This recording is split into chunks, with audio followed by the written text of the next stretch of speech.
During this Advent season, I've been looking at Advent people. And last week we looked at a teacher by the name of Alec who was struggling to put on a nativity play in the local primary school and the various issues that he had to contend with. Today, I'm looking at the experience of a hairdresser called Lynn. Now, Lynn had spent much of her lunch hour standing in the queue at the post office. The large brown paper parcel she carried began to weigh heavy in her arms, and heavier still was her mood that December day. She was fourth in the queue when, quite suddenly, she left and hurried out of the post office. There was a bench nearby, next to the post box, and she sat down, still clutching the parcel to her. The parcel was addressed to her son Gary. Gary had left home earlier that year to begin a degree course at a university some 100 k's away. Oh, how proud she had been when Gary had achieved the required score and had been offered a place. The course, Media Studies, was still something of a mystery to Lynn, but Gary had assured her that a degree in Media Studies would open up job prospects for him. And a greater mystery to Lynn was where Gary got the brains from to go to college. Certainly not from her. Gary was the first person in her whole family to go on to higher education. All the family had wished him well. Both family and friends had praised Lynn too, because she had brought up Gary entirely on her own. It had been a struggle.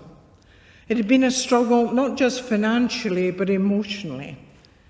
Since Gary had become a teenager, he had needed all her energy and all her attention to keep him focused and to prevent him from going off the rails.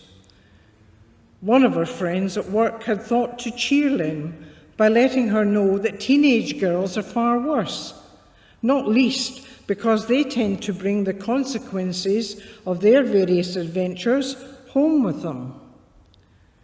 Lynn had been really upset by that well-meant comment because she had been one such teenage girl who had brought home the consequences of a fleeting relationship.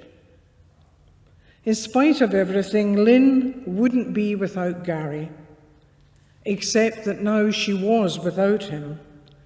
100 k's away. He might as well be 10,000 k's away. Lynn's moment of panic in the post office was due to her ambivalence. She was ambivalent about sending the parcel to Gary. The problem was that Gary and his mother were not on speaking terms. It all seemed a bit silly now. When telling the story to her workmates, it sounded trivial. What happened was that a few months back, Gary had arrived home unexpectedly, declaring that his course was rubbish, his accommodation awful, and that he wasn't getting on with the tutors.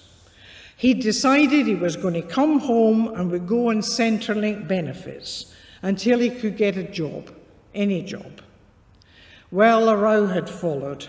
Things were said, allegations were made. At the bottom of all, Lynn could see one very frightened teenager let loose in a big world. All that was some time ago.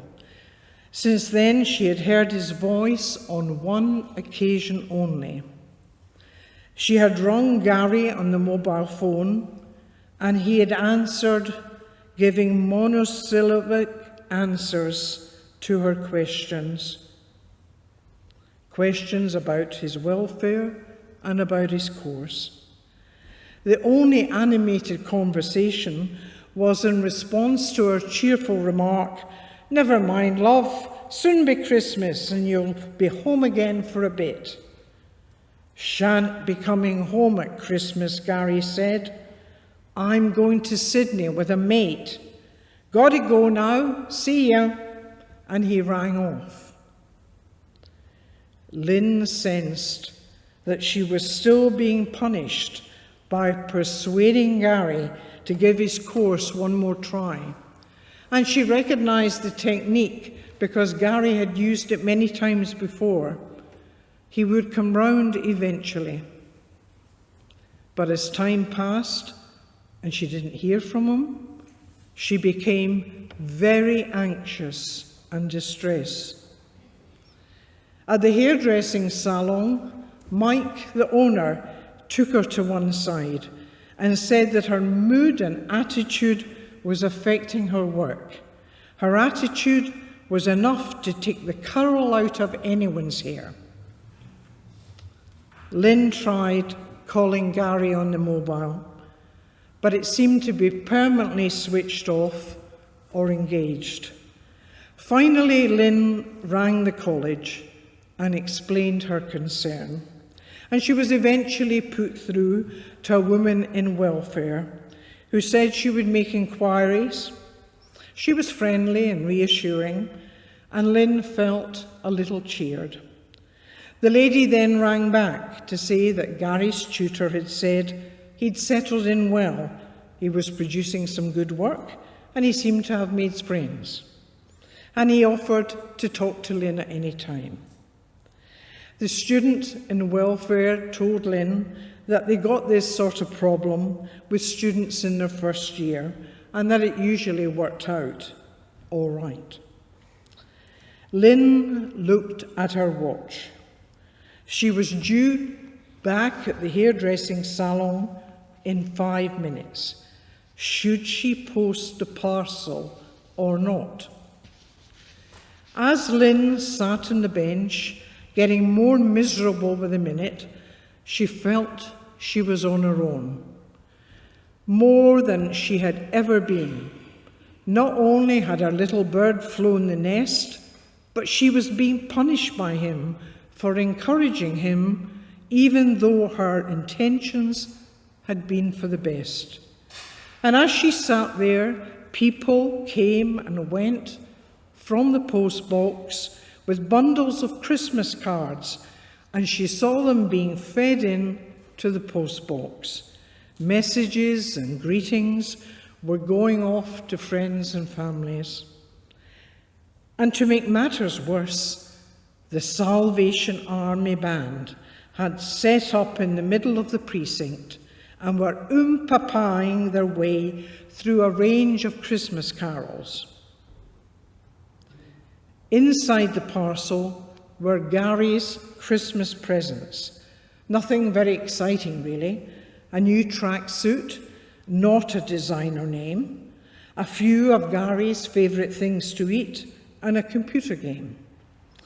But Lynn's dilemma was this, that if she sent a parcel, she would be acknowledging to herself, as well as to Gary, that he would not be coming home for Christmas.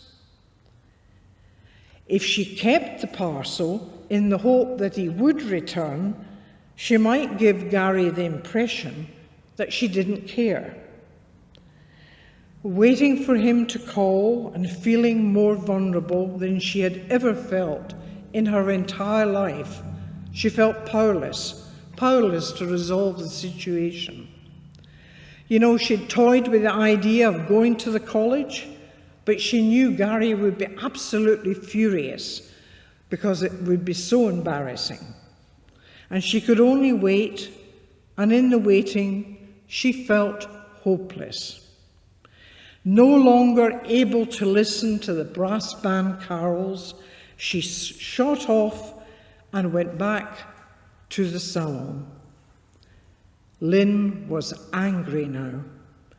Angry with Gary, angry with Christmas, angry with other people's cheerfulness, angry with herself. The salon was warm and familiar. Colleagues smiled, but no one commented when she threw the parcel down in the corner and she went off for her 2:45 appointment. And with a gritted smile and a warm but false flash of the eyes, Lynn asked, "All ready for Christmas, Mrs. Grundy?" But the strain of being nice was telling on Lynn, and with Mike, the boss, off for the afternoon, Lynn declared to her colleagues that she was off home. It was late afternoon and dark when Lynn got into her apartment. The only light was a flashing red one on the telephone answering machine. She put on a light and pressed the play button. "It's Gary, Mum. Can I bring a mate back for Christmas? Only one thing. He's vegetarian. Is that okay?" Lynn had been brought to the brink of hopelessness, yet her retention of the parcel was a sign that she still, deep down, expected Gary to return home at Christmas. The difficulty in her relationship with Gary had de-energized her, ravaged her peace of mind, and left her living her life minute by minute, but not in a healthy way. Lynn yearned to be reconciled with her son. She could cope with almost anything else in her life if she and Gary were on speaking terms. Being deprived of the presence of her son was difficult enough for her and something she would have to get used to, but the absence of rapport with him was heartbreaking and it undermined her whole life. Lynn, our hairdresser, becomes for us the embodiment of our own yearning to be at one. It is something we yearn for and something we can allow to surface in Advent as we yearn with the world for reconciliation with God and for peace with one another. And we begin to understand that reconciliation involves vulnerability and risk-taking. It can be difficult to know where to start when relationships have become strained or broken down.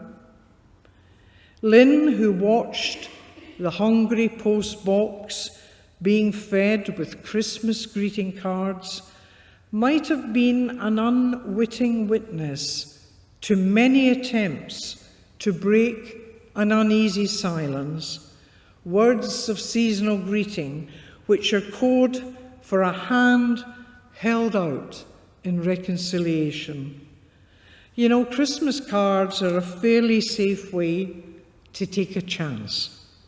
It's not like writing a letter or an email. Somewhere there might be one that contains a coded message saying, "Keep in touch," or "I'm sorry that we've drifted apart." How wonderful it is to receive a little card with a little note saying that a person is still being fondly thought of. In Advent, we ponder again this God who is truly a risk-taker, who in Jesus of Nazareth revealed how much he loves us, how much he wants a relationship with us. God continues to take a risk. He takes the risk that we in turn might risk giving a little of our time and energy to him so that he might have the chance to empower us to bring about a better world for all people. There's no conflict between planning and risk-taking. Lynn, our hairdresser's strategy of waiting for Gary to call, whilst at the same time preparing to send a gesture of her love and acceptance of his apparent decision to distance himself from her, involved both planning and risk-taking.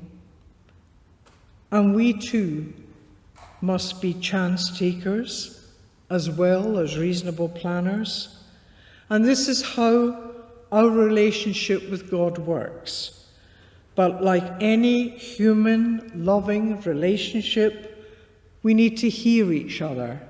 We need to communicate with each other and take a chance together of getting it right or getting it wrong.